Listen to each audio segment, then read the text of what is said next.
joining us now. I'm delighted he's with us, and I promise I won't mispronounce his name because people do that to my name all the time. Congressman Justin Amash from Michigan.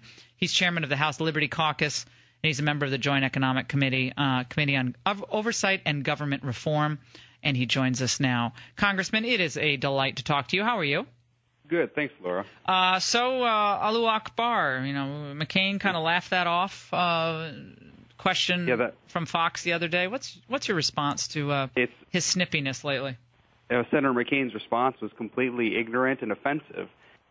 Good people, whether they're Muslims, Christians, or Jews, don't scream "Thank God" when they kill people. Well, and it's completely outrageous that he would say such a thing.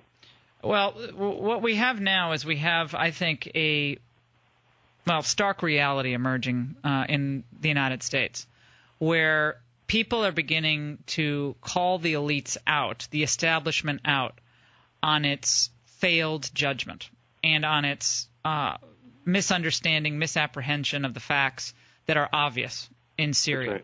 Right. And John Boehner, the Speaker of the House, who is a personal friend, and I like him a lot, but none of that is relevant for this point. He came out and supported the president on this and supported military action. What is your reaction to that before we get into your assessment of how the House will ultimately vote? Well, at every town hall, every stop I've made, and I made 11 stops in 2 days this past week, so I could go out and hear the people's voices on Syria. At every single stop, I had to hear about how absurd it was that our leadership was coming out in support of the president on this. The American people don't want this war. Our veterans are speaking out. Almost 100% of the veterans I spoke to, and I had a lot at my meetings, were against this war. You had active duty spouses and parents. You even had some active duty members in our armed forces who were telling me, please do not go into this war. There's no win for us here. If you launch these strikes, you're just going to create a bigger mess, and we don't need to be in this. Well, the calls in your office, what are they running? They're running almost 100% against the war. I mean, the calls are crazy in terms of the numbers we're getting and the volume. And they're almost 100% against the war. But I decided I was going to go out and speak directly to the people at open public meetings so anyone could come. Maybe you're getting a bias when you get the phone calls. I said, let's do something open to the public. Anyone can come to these meetings and tell me what they think. And at my meetings, it was over 95% who were opposed to the war. Your reaction to the Speaker of the House before the hearings even took place on Capitol Hill, throwing his support behind this? Well, it was a mistake. And one of the problems we also have as Republicans, and a lot of us have talked about this, is that our leadership didn't come to us ahead of time to say, hey, this is the position we're going to take. Because our constituents have a very different position. And if you're the Speaker of the House or the leader and you're going to take a position in support of the war, which is contrary to what the vast majority of Americans believe, and certainly the vast majority of Republicans, it might be nice to call up your conference, the GOP conference, and say, hey, this is what we plan to do. But we didn't get any of that. Well, what do you think is going on there with Boehner? Like, well, why would he do this? I mean, I just think the establishment basically just agrees we're going to do this and let the Tea Party folks scream about it, let the left scream about it. But we're just, we're in charge and we're just going to run this show. I don't know what the deal is, and I personally like Speaker Boehner. I've had many meetings with him, and he's a nice guy. I have a good time chatting with him. But I think there's a fundamental miscalculation that keeps happening with respect to what the American people think. And it seems to me that there's a lot of people here in Washington who spend too much time in the Beltway, and they are talking to the same people, and there's an echo chamber going on, and they don't get back home to talk to constituents. And they don't have a clue about what the American people think, whether it's this issue or NSA or any other issue. It's time and time again. And unfortunately, it's the establishment politicians who are running the show right now, and the American people are demanding a change. I can't tell you how many times I heard from constituents, it's time for a third party. Well, I have to say I've heard the same thing, and it seems, again, there's the establishment that includes Republicans and Democrats, and then there are people on the left and people on the right. and the establishment is in cahoots together. And almost invariably, they're disconnected from the will of the people. You see that on issue after issue, and that moves us to immigration. Where are you currently on this immigration battle, where clearly the grassroots of the Republican Party, and imagine a majority of your constituents, are against this pathway to citizenship? Yeah, people are against the pathway to citizenship. I think most Republicans and most Democrats can get back behind some kind of pathway to legal status, but no special path to citizenship.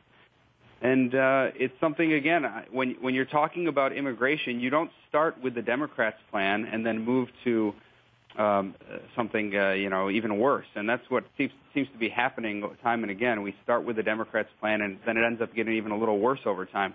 Let's start with a Republican plan, put it on the table, and let's debate it. We're the Republican-controlled House of Representatives. When we put a plan forward, whether it's immigration or anything else, it should be a plan that most Republicans can get behind. Well, here's the problem is that I'm not directing this to you, but we just don't trust you guys. I mean, we just don't trust you. The idea that the Republicans are going to put forth legislation on immigration when we have 7 point whatever it is today unemployment and a horrid labor participation rate, downward adjustment on jobs created, and we're concerned now about bringing in all these new legal workers into the United States. It just, again, totally disconnected from what the people of this country want. They want jobs for the American people and legal immigrants. That's what they want. They want prosperity. They want a return to a strong America. So, frankly, chaos doesn't reign everywhere else, because when we're weak, the rest of the world goes to pot too. And yet y'all are saying, well, we need to do immigration. Well, who's saying you need to do immigration except La Raza, Chuck Schumer, Dick Durbin, and Bob Menendez? I don't think your constituents are asking for immigration reform. That was a decision by the elites after the last election to try to explain away another failed campaign. Well, I think one of the issues we're trying to address is making sure that the illegal immigration situation doesn't keep getting worse. So when we're talking with Democrats and my constituents, who I've talked to many times on this issue, we're looking for some solution that prevents the problem from getting worse. Congressman, it's getting worse because, unfortunately, Republicans keep running candidates who lose presidential elections. And then when they nominate people, those people are basically open borders people, too, who don't really care about the fact that wages are being kept so pathetically low in this country by an influx of millions of people who don't have the legal status to be here. And so that's why we have this problem. It's not that, well, we're going to come up with a solution. Obama's already made it clear he's not going to enforce these borders. He's not going to enforce deportation. He's not going to do it. So you guys sitting down with Obama, I mean, that's like sitting down with any individual who's already made up his mind. He's not going to do this stuff. Oh, we know what it's like working with this president. And that's one of the concerns we have, too, when it comes to immigration reform. And I brought that up many times at my town halls. You can't work with a president who's going to decide not to enforce parts of the law. If you have where in Obamacare, the president says, I'm not going to enforce the parts that aren't working. Mm-hmm. How do we know that we don't put together an immigration package where the president then says, I'm not going to enforce the border security? Of course he's not going to. He's already shown us he's not going to. It's ridiculous. Congressman, before we let you go, and back to this John Boehner issue, do you believe this Syria support that he and Nancy Pelosi and people like Dick Durbin are giving to the president, specifically with regard to him, is there any talk on Capitol Hill about a threat to his speakership over this, and then in combination with some of the other issues? I think we're reaching a tipping point. And look, it's not coming from members of Congress. It's coming from our constituents. I am tired of going home and defending our leadership time and again on these issues and saying, well, give them time and they're nice guys. At some point, we have to have some leadership, and there's constantly a vacuum in leadership. And anytime there's a big issue where the majority of Americans are going one way, you're saying our leadership go with the president. And it just can't continue. Congressman Justin Amash, Michigan, we really appreciate you taking some time, and thank you for your leadership on this Syria issue. The American people have spoken, and frankly, the American people are in agreement with the rest of the world. This is a mess, and the sides are not clear, and the lines are not clear there. Cannot spend another dime in a part of the world where our interests are not crystal clear. We appreciate it very much, and come back anytime. Thanks, Laura. All right, we'll take a break on the Laura Ingraham Show. The cost of war. Should that be part of